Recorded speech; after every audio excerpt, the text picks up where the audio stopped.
وَإِذَا سَأَلَكَ عِبَادِي عَنِّي فَإِنِّي قَرِيبٌ أُجِيبُ دَعْوَةَ الدَّاعِ إِذَا دَعَانِ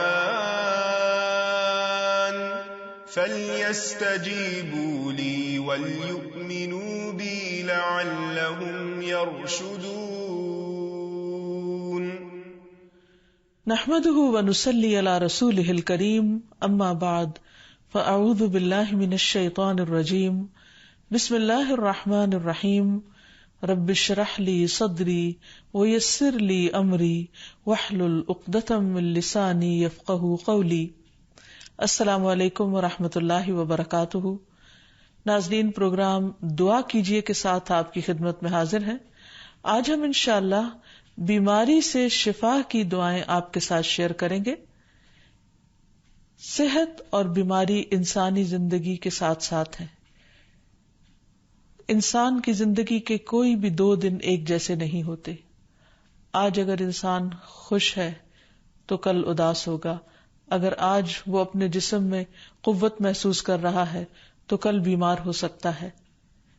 انسان کے اوپر دن میں بھی کئی بار مختلف طرح کی کیفیات گزرتی ہیں. کبھی انسان روحانی طور پر، جذباتی طور پر بیمار ہوتا ہے اور کبھی انسان جسمانی طور پر بیمار ہو جاتا ہے. بیماری کی کیفیت صحت کی کیفیت سے مختلف ہوتی ہے اور ہر انسان اس کو محسوس کر سکتا ہے. ایسی صورت میں انسان کو دوا کے ساتھ ساتھ اللہ سبحانہ وتعالی کی طرف رجوع کرنا چاہیے اور اپنے لیے خوب خوب دعائیں کرنی چاہیے. بعض اوقات بیمار خود اپنے لیے دعا نہیں کر سکتا تو بیمار کی عیادت کرنے والے اور بیمار کو دیکھنے والے، اس کے دوست، رشتہ دار، عزیز، اقربا اور ایون ہسپتال کا عملہ مریض کے لیے ایسی دعائیں پڑھ سکتا ہے جو اس کے لیے شفا یابی کا ذریعہ ہو سکتی ہیں. تو بات یہ ہے کہ انسان ہر حال میں اپنے رب کا محتاج ہے اور اسے اپنی ہر ضرورت کے لیے اپنے رب کی طرف رجوع کرنا چاہیے، اور خصوصاً قبولیت کے مواقع پر. رات کا پچھلا پہر اس کے لیے بہت مناسب ہے، جب اللہ سبحانہ وتعالی بندوں کو پکارتے ہیں کہ ہے کوئی جو مجھ سے دعا کرے تو میں اس کی دعا قبول کر لوں، ہے کوئی جو مجھ سے سوال کرے تو میں اس کو جواب دوں، ہے کوئی جو مجھ سے استغفار کرے تو میں اس کو بخش دوں. تو جب انسان بیمار ہو اور خصوصاً اگر ایسی بیماری کا شکار ہو کہ جس میں بظاہر شفا کی کوئی امید نہ ہو، تو اسے اور بھی زیادہ خشوع و خضوع کے ساتھ اور ایسے اوقات میں اللہ تعالیٰ کی طرف رجوع کرنا چاہیے کہ جلد از جلد صحت یابی ہو سکے. اور اس سلسلے میں کبھی بھی انسان کو اللہ تعالیٰ سے مایوس نہیں ہونا چاہیے. پھر یہ بات یاد رہے کہ جب انسان دعا کرے تو اس سے پہلے اللہ سبحانہ وتعالیٰ کی تعریف کے کلمات کہنا نہ بھولے. تو آئیے آج ہم آپ کو دعا کرنے سے پہلے کچھ نئے کلمات بتائیں گے جو اللہ سبحانہ وتعالیٰ کی حمد و ثنا پر مبنی ہے. ربنا لک الحمد ملء السماوات والارض وملء ما شئت من شیء بعد اہل الثناء والمجد احق ما قال العبد وكلنا لك عبد اللهم لا مانع لما اعطيت ولا معطي لما منعت ولا ينفع ذا الجد منك الجد. اے ہمارے رب، تمام تعریفیں تیرے ہی لیے ہیں جن سے آسمان اور زمین بھر جائیں، اور اس کے بعد جو تو چاہے وہ بھی اس سے بھر جائے. تو ہی تعریف اور بزرگی کے لائق ہے. بندے جو کہتے ہیں تو ان کا سب سے زیادہ حقدار تو ہے، اور ہم سب تیرے بندے ہیں. اے اللہ، جسے تو عطا کرنا چاہے اس سے کوئی روک نہیں سکتا، اور جسے تو نہ دینا چاہے اسے کوئی دے نہیں سکتا، اور کسی مرتبے والے کی بزرگی تیرے سامنے کوئی فائدہ نہیں دے سکتی. یعنی اللہ سبحانہ وتعالیٰ کے علاوہ کوئی بھی اور ایسا نہیں ہو سکتا جو انسان کی مشکل کو آسان کر سکے. تو آئیے اس کے ساتھ ہم دیکھتے ہیں کہ بیماری کے اسباب کیا ہوتے ہیں، بیماریاں کیوں آتی ہیں. سب سے پہلی بات تو یہ کہ بیماری اللہ کے اذن سے آتی ہے. جب تک اللہ سبحانہ وتعالیٰ کا اذن نہ ہو انسان پر کوئی کسی قسم کی مشکل آ نہیں سکتی. قرآن مجید میں آتا ہے ما اصاب من مصیبت الا باذن اللہ، جو بھی مصیبت آتی ہے وہ اللہ کے اذن سے آتی ہے اور وہ تقدیر کا حصہ ہوتی ہے، اور اس میں اللہ سبحانہ و تعالیٰ کی حکمت اور مشیت کار فرما ہوتی ہے۔ اور وہ کیا ہو سکتی ہے؟ مثلاً اللہ تعالیٰ کسی بندے کے ساتھ بھلائی کا ارادہ کرتے ہیں، اس کے گناہ معاف کرنا چاہتے ہیں، اس کو کسی خاص چیز کی سمجھ دینا چاہتے ہیں، تو اسے تکلیف میں مبتلا کر دیتے ہیں، کیونکہ بعض اوقات انسان زندگی میں اتنا مصروف ہوتا ہے اپنے روزانہ کے روٹین کے کاموں میں کہ وہ ٹھہر کر، رک کر، خاموشی کے ساتھ وقفہ لیے بغیر کوئی ایسی بات سوچتا نہیں کہ جو اسے سوچنی چاہیے، جو اللہ تعالیٰ چاہتے ہیں کہ وہ سوچے۔ تو جب انسان بیمار ہو جاتا ہے تو ایک اور کنڈیشن میں آ جاتا ہے، وہ آرام کی کیفیت میں آ جاتا ہے۔ ایسی صورت میں انسان کو وہ باتیں بھی سوچنے کا موقع مل جاتا ہے جو عام طور پر وہ نہیں سوچتا۔ پھر اسی طرح ہمیں ہمارا دین یہ بھی بتاتا ہے کہ بعض اوقات انسان پر بیماری یا کوئی بھی تکلیف اس کے اپنے ہاتھوں کی کمائی سے آتی ہے، یعنی اس کا اپنا کوئی گناہ یا قصور ہوتا ہے جس کی بنا پر اسے وہ تکلیف پہنچتی ہے۔ قرآن مجید میں آتا ہے وَمَا أَصَابَكُم مِّن مُّصِيبَةٍ فَبِمَا كَسَبَتْ أَيْدِيكُمْ وَيَعْفُو عَن كَثِيرٍ، اور تمہیں جو بھی مصیبت پہنچی تو وہ اس وجہ سے ہے جو تمہارے ہاتھوں نے کمایا، اور وہ بہت سی چیزوں سے درگزر کر جاتا ہے۔ اسی طرح بعض اوقات انسان کی بیماریاں اس کے کسی گناہ کا نتیجہ ہوتی ہیں۔ عمر رضی اللہ عنہ نے جب عباس رضی اللہ عنہ سے بارش کی دعا کرنے کے لیے کہا تو انہوں نے کہا اے اللہ، بے شک مصیبتیں گناہوں کی وجہ سے ہی نازل ہوتی ہیں اور انہیں صرف توبہ ہٹا سکتی ہے۔ پھر اسی طرح ایک اور روایت میں آتا ہے رسول اللہ صلی اللہ علیہ وسلم نے فرمایا جب بھی کسی رگ یا آنکھ کو نقصان پہنچتا ہے تو وہ کسی نہ کسی گناہ کی وجہ سے ہوتا ہے، لیکن جو تکالیف اللہ تعالیٰ ویسے ہی ٹالتا رہتا ہے وہ کہیں زیادہ ہو جاتی ہیں۔ پھر اسی طرح بعض بیماریاں انسانوں کے اعلانیہ گناہوں کی وجہ سے بھی ہوتی ہیں، جیسے کہ ایک حدیث میں آتا ہے جب کسی قوم میں بدکاری عام ہو جاتی ہے اور وہ اعلانیہ اس کا ارتکاب کرتے ہیں تو ان میں طاعون اور ایسی مختلف بیماریاں پھیل جاتی ہیں جو کہ ان سے پہلے گزرے ہوئے لوگوں میں نہ تھی۔ ابو امامہ باہلی سے روایت ہے کہ نبی صلی اللہ علیہ وسلم نے فرمایا جس بندے کو بھی بیماری سے پچھاڑ دیا گیا ہو تو اللہ تعالیٰ اسے جب بیماری سے اٹھاتا ہے تو وہ پاک ہوتا ہے۔ تو یہ ایک حقیقت ہے کہ انسان کے گناہ اس کے لیے مشکلات کا سبب بنتے ہیں۔ امام ابن القیم الجوزیہ لکھتے ہیں، ان کی ایک مشہور کتاب ہے الداء والدواء، بیماریاں اور علاج، اس میں وہ کہتے ہیں کہ کوئی بھی گناہ ایسا نہیں کہ جس کے اثرات نہ ہوں۔ انسان سے چھوٹی یا بڑی جو بھی کوئی غلطی صادر ہوتی ہے اس کے نتیجے میں کچھ نہ کچھ اثرات اس کی زندگی پر ضرور پڑتے ہیں۔ ہاں اگر اللہ تعالیٰ معاف کر دے تو وہ اور بات ہے، ورنہ ہر گناہ کی ایک تاثیر ہوتی ہے، اور ان تاثیرات میں سے ایک چیز یہ ہے کہ انسان مختلف قسم کی بیماریوں میں مبتلا ہو جاتا ہے۔ اسی لیے ہم دیکھتے ہیں کہ جب انسان بیماری میں مبتلا ہوتا ہے تو اللہ تعالیٰ اس بیماری کو اس کے گناہوں کا کفارہ بنا دیتے ہیں۔ جیسے حدیث میں آتا ہے کہ جس مسلمان کو کانٹا چبھے یا اس سے زیادہ کوئی تکلیف پہنچتی ہے تو اللہ تعالیٰ اس کے ذریعے اس کے گناہوں کو اس طرح دور کر دیتا ہے جس طرح درخت سے اس کے پتے جھڑتے ہیں۔ تو اس سے ہمیں یہ پتہ چلتا ہے کہ بیماریوں کے آنے کے مختلف اسباب ہوتے ہیں۔ بیماری بہرحال جس بھی وجہ سے آئے، لیکن اصل چیز دیکھنے کی یہ ہے کہ مومن کا رویہ کیا ہے۔ مومن کو اگر کوئی کانٹا بھی چبھتا ہے تو وہ اس پر صبر کرتا ہے۔ اس لیے بیماری یا تکلیف کے آنے پر انسان کو اللہ سے راضی رہنا چاہیے، شکوہ نہیں کرنا چاہیے، کیونکہ جو اللہ سے راضی ہو جاتا ہے کسی آزمائش پر، اللہ تعالیٰ بھی اس سے راضی ہو جاتا ہے۔ پھر اسی طرح اللہ تعالیٰ کا شکر ادا کرنا چاہیے، کیونکہ بیماری اس سے زیادہ شدید بھی ہو سکتی تھی۔ لہذا انسان کو اللہ تعالیٰ جس حال میں رکھے انسان اس پر شکر گزار رہے۔ پھر یہ کہ انسان کسی بھی بیماری میں کسی بھی قسم کی ہو اور زندگی کے کسی بھی حصے میں ہو، اس میں مایوس نہ ہو، پر امید رہے کہ بیماری دور ہو جائے گی۔ پھر اسی طرح اگر بیماری طول پکڑ جائے تو انسان کو گھبرانا نہیں چاہیے، کیونکہ ہر گزرنے والا لمحہ انسان کے درجات میں اضافے کا سبب بنتا ہے اور اس کے گناہ مسلسل جھڑتے چلے جاتے ہیں حتیٰ کہ انسان بالکل پاک صاف ہو جاتا ہے. پھر اسی طرح انسان کو بیماری کی حالت میں دوسروں سے شکوے شکایات نہیں کرنی چاہیے، کیونکہ بیماری اللہ کے اذن سے آتی ہے، اور جب انسان ہر ایک کے آگے رونے لگتا ہے تو گویا وہ اللہ تعالیٰ کا شکوہ کر رہا ہوتا ہے، جو چیز اللہ تعالیٰ کو پسند نہیں. پھر اسی طرح منہ سے برے الفاظ نہیں نکالنے چاہیے، بیماریوں کو کوسنا نہیں چاہیے، اور پھر ایسے الفاظ نہیں ادا کرنے چاہیے کہ مجھے لگتا ہے کہ اس بیماری میں میری زندگی چلی جائے گی، یا یہ کہ کسی مریض کی عیادت کے لیے جا کر اس کو اس قسم کی بات نہیں کرنی چاہیے، خواہ کتنی ہی خطرناک بیماری کیوں نہ ہو. ہمیشہ اسے امید دلانے چاہیے، کیونکہ مایوسی کے الفاظ اور برے بھلے اور منفی قسم کی باتیں اللہ تعالیٰ کو پسند نہیں، اور انسان ویسے بھی جیسے سوچتا ہے پھر اس کے ایکشن اس کے مطابق ہونے لگتے ہیں.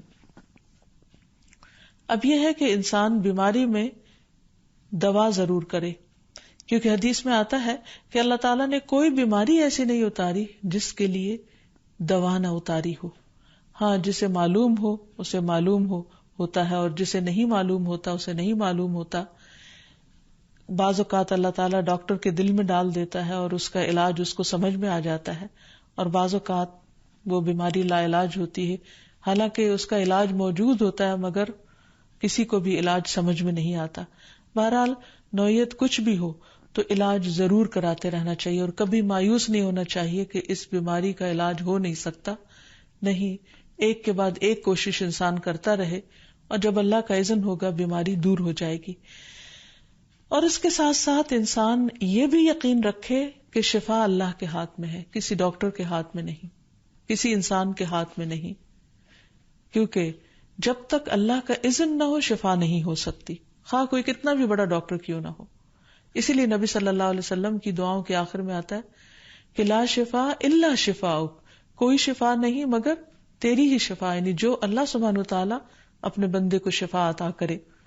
پھر اسی طرح یہ ہے کہ حضرت ابراہیم علیہ السلام نے اللہ سبحانہ وتعالی کے بارے میں فرمایا تھا کہ وَإِذَا مَرِضْتُ فَهُوَ يَشْفِينِ، کہ جب میں بیمار ہوتا ہوں تو وہی مجھے شفا دیتا ہے، یعنی اللہ تعالیٰ ہی اس بیماری کو دور کرتا ہے. اسی طرح ایک اور روایت سے بھی پتہ چلتا ہے کہ شفا دراصل اللہ سبحانہ وتعالی کے ہاتھ میں ہے. حضرت عائشہ سے مروی ہے کہ رسول اللہ صلی اللہ علیہ وسلم دم کیا کرتے تھے اور یہ دعا پڑھتے تھے، امسح البأس رب الناس بیدک الشفاء لا یکشف الکرب الا انت، اے لوگوں کے رب تکلیف کو دور کر دے، تیرے ہی ہاتھ میں شفا ہے، تیرے سوا اس کو دور کرنے والا اور کوئی بھی نہیں. پھر اسی طرح انسان جب کسی بیمار کی عادت کے لیے جائے تو اس پر بھی دعا پڑھے اور اس کے لیے دعا کرے. رسول اللہ صلی اللہ علیہ وسلم نے فرمایا، جو مسلمان کسی ایسے بیمار کی عیادت کے لیے اس کے پاس آئے جس کی موت کا وقت قریب نہ آیا ہو اور 7 مرتبہ یہ پڑھے، اسأل اللہ العظیم رب العرش العظیم ان یشفی فلانا من وجعہ، میں اس عظمت والے اللہ سے سوال کرتا ہوں جو عرش عظیم کا رب ہے کہ فلاں کو اس کی تکلیف سے شفا عطا فرمائے، تو اللہ عز و جل اسے شفا عطا فرما دیتا ہے. اور پھر ہم دیکھتے ہیں کہ تمام انبیاء اپنی بیماریوں میں تکلیفوں میں اللہ تعالیٰ کو پکارتے تھے، جیسا کہ ایوب علیہ السلام کی دعا قرآن مجید میں آتی ہے، وَأَيُّوبَ إِذْ نَادَى رَبَّهُ أَنِّي مَسَّنِيَ الضُّرُّ وَأَنْتَ أَرْحَمُ الرَّاحِمِينَ فَاسْتَجَبْنَا لَهُ فَكَشَفْنَا مَا بِهِ مِن ضُرٍّ وَآتَيْنَاهُ أَهْلَهُ وَمِثْلَهُم معهم رحمة من عندنا وذكرى للعابدين. اور ایوب جب اس نے اپنے رب کو پکارا کہ بے شک مجھے تکلیف پہنچی ہے اور تو رحم کرنے والوں میں سب سے زیادہ رحم کرنے والا ہے، تو ہم نے اس کی دعا قبول کر لی، پس اسے جو بھی تکلیف تھی اسے دور کر دیا اور اسے اس کے گھر والے اور ان کے ساتھ ان کی مثل اور عطا کر دیے اپنے پاس سے رحمت کے لیے اور ان لوگوں کی یاد دہانی کے لیے جو عبادت کرنے والے ہیں. اسی طرح رسول اللہ صلی اللہ علیہ وسلم نے ایک اور موقع پر ایک صحابی عثمان بن ابی آس الثقفی کو ایک دعا سکھائی. جب وہ نبی صلی اللہ علیہ وسلم کے پاس حاضر ہوئے، وہ کہتے ہیں مجھے اتنی تکلیف تھی کہ قریب تھا کہ وہ مجھے ہلاک کر دیتی. تو نبی صلی اللہ علیہ وسلم نے مجھے فرمایا، اس درد کی جگہ پر اپنا دایاں ہاتھ رکھو اور 7 مرتبہ کہو بسم اللہ اعوذ بعزت اللہ وقدرتہ من شر ما اجد واحاذر.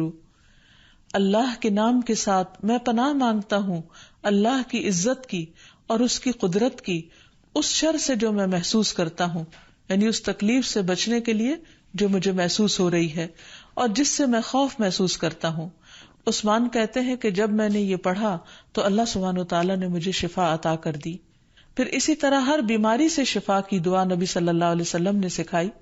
عبداللہ بن عباس سے مروی ہے کہ نبی اکرم صلی اللہ علیہ وسلم نے فرمایا، جب کوئی شخص کسی ایسے مریض کی عیادت کرے جس کی موت کا وقت ابھی قریب نہ آیا ہو اور اس کے پاس 7 مرتبہ یہ دعا پڑھے، اسأل اللہ العظیم رب العرش العظیم ان یشفیک، میں عظمت والے اللہ جو عرش عظیم کا رب ہے اس سے دعا کرتا ہوں کہ وہ تمہیں شفا عطا کرے، تو اللہ تعالیٰ اسے اس مرض سے شفا عطا کر دے گا.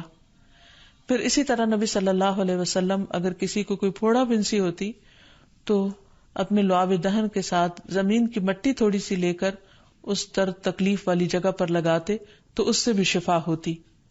حضرت عائشہ کہتی ہیں کہ جب کسی انسان کے عضو میں کوئی تکلیف ہوتی، پھوڑا یا زخم ہوتا، تو نبی صلی اللہ علیہ وسلم اپنی انگلی اس طرح رکھتے، اور سفیان جو راوی ہیں انہوں نے اپنی شہادت کی انگلی زمین پر رکھی، پھر اسے اٹھا کر فرمایا بسم اللہ تربت اردنا بریقت بعدنا لیشفى به سقیمنا باذن ربنا. اللہ کے نام کے ساتھ ہماری زمین کی مٹی ہمارے رب کے حکم سے ہم میں سے بعض کے تھوک کے ساتھ ہمارے بیمار کو شفا دی جائے.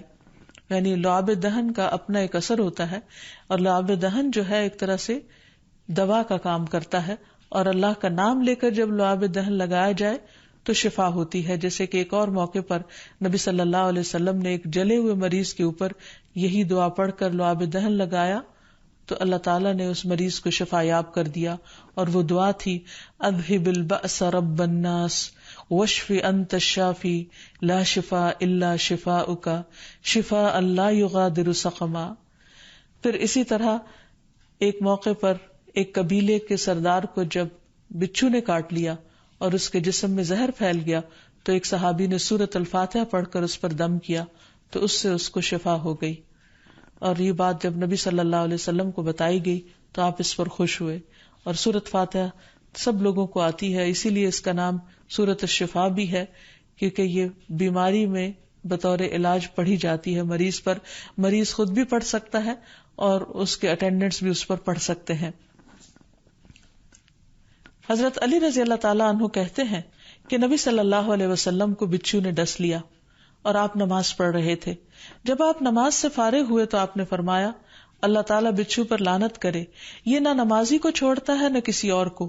پھر آپ نے پانی اور نمک منگوایا، آپ اس پر ملتے جا رہے تھے اور یہ صورتیں پڑھ رہے تھے قل یا ایھا الکافرون وقل اعوذ برب الفلق اور قل اعوذ برب الناس. تو یہ بھی ایسے مواقع پر پڑھی جا سکتی ہیں. پھر اسی طرح یہ ہے کہ اگر کسی بھی دوا یا دعا سے مریض صحت یاب نہ ہو رہا ہو، اس کی تکلیف کم نہ ہو رہی ہو، تو بھی موت نہیں مانگنی چاہیے، کیونکہ مومن کے لیے زندگی ایک بہت بڑی نعمت ہے. وہ جس بھی حال میں گزرے، بہرحال وہ اسے آخرت کمانے کا ذریعہ بنا سکتا ہے. یعنی اگر وہ تکلیف میں اس کی زندگی گزر رہی ہے اور اس پر وہ صبر کر رہا ہے اور اللہ کو یاد کر رہا ہے تو اس کے بے پناہ درجات بلند ہونے کا ذریعہ ہے. یعنی یہ بیماری اس کے لیے بلندی درجات کا ذریعہ بن جاتی ہے. اس لیے کبھی بھی موت نہیں مانگنی چاہیے. ہاں اگر تکلیف حد سے بڑھ جائے تو انسان یہ دعا مانگ سکتا ہے اللہم احینی ما کانت الحیات خیرا لی وتوفنی اذا کانت الوفات خیرا لی. اے اللہ جب تک میرے لیے زندگی بہتر ہو مجھے زندہ رکھ، اور جب میرے لیے وفات بہتر ہو تو مجھے وفات دے دے. تو اللہ تعالیٰ سے دعا ہے کہ اللہ تعالیٰ تمام بیماروں کو صحت اور شفا عطا فرمائے اور ہمیں بیماری اور آزمائش کے موقع پر اپنی طرف رجوع کرنے کی توفیق دے اور ہر طرح کے شرک اور ایسے کاموں سے بچائے جو اس کو ناراض کرنے والے. وآخر دعوانا ان الحمد للہ رب العالمین. السلام علیکم ورحمۃ اللہ وبرکاتہ.